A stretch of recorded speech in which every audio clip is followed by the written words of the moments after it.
saudara-saudariku, perkenalkan saya Maria Margaret Irma Husan. Hari ini kita merayakan Hari Raya Tubuh dan Darah Kristus. Mari kita melihat bagaimana asal-usul hari raya tersebut sehingga dapat ditetapkan di dalam gereja Katolik.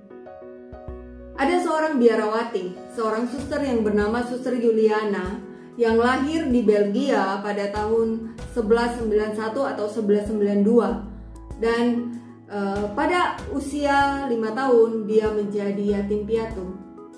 Dan pada saat itu dia pun diserahkan ke biara Agustinian dan ia pun menjadi seorang biarawati, dan disinilah ia mengembangkan devosi dan penghormatan khusus kepada sakramen Maha Kudus.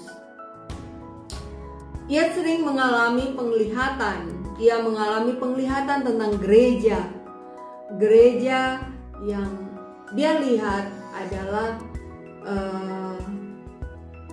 gereja sebagai bulan purnama. Dia melihat bulan purnama itu adalah gereja di mana ada satu titik hitam pada bulan tersebut, yang menandakan tidak adanya hari raya khusus bagi penghormatan Ekaristi. Kemudian pada tahun 1208 dia juga mengalami penglihatan di mana Kristus sendiri yang memintanya untuk menetapkan hari raya Corpus Christi. Penglihatan tersebut terus berulang-ulang selama 20 tahun, tapi ia tetap merahasiakannya.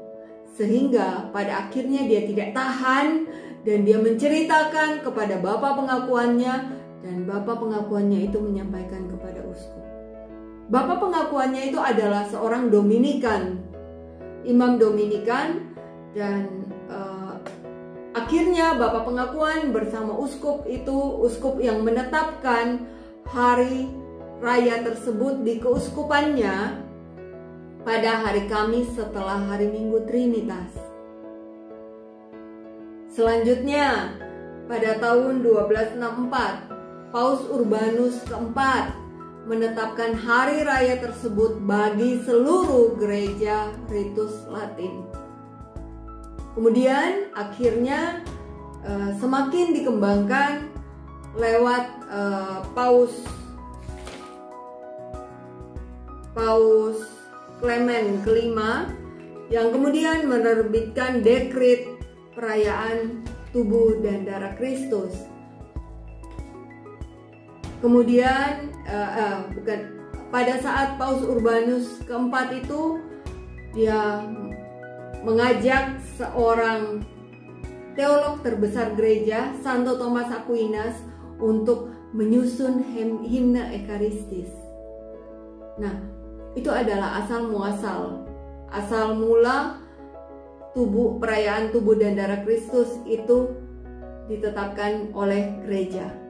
Nah, di dalam Markus 14 ayat 22 sampai 24, Yesus mengatakan, "Ambillah, inilah tubuhku." Dan kemudian Yesus mengambil cawan.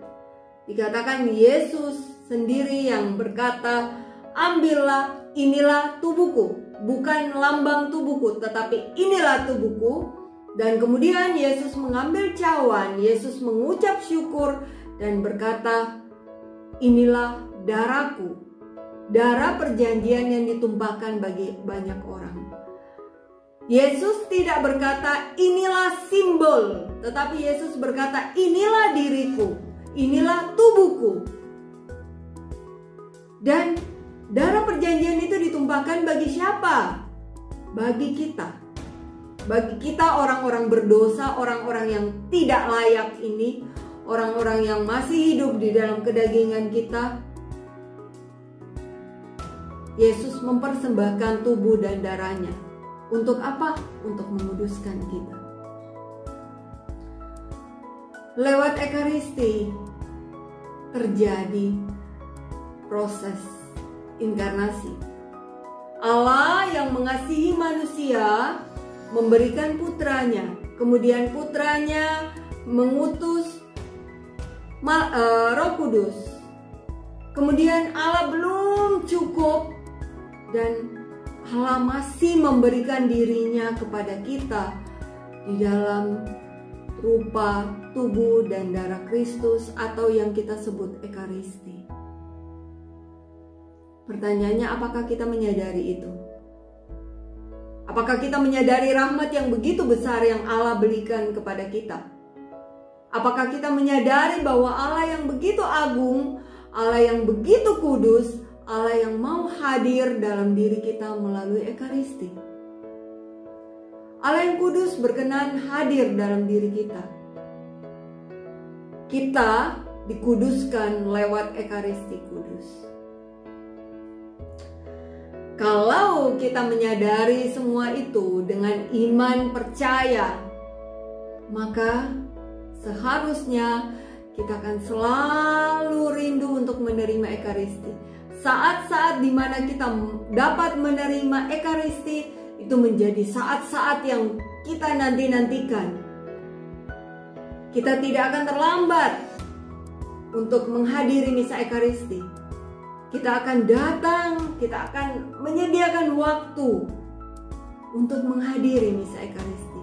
Kita rindu untuk terus hadir secara offline kalau ada kesempatan. Karena hanya secara offline lah kita dapat menerima Ekaristi.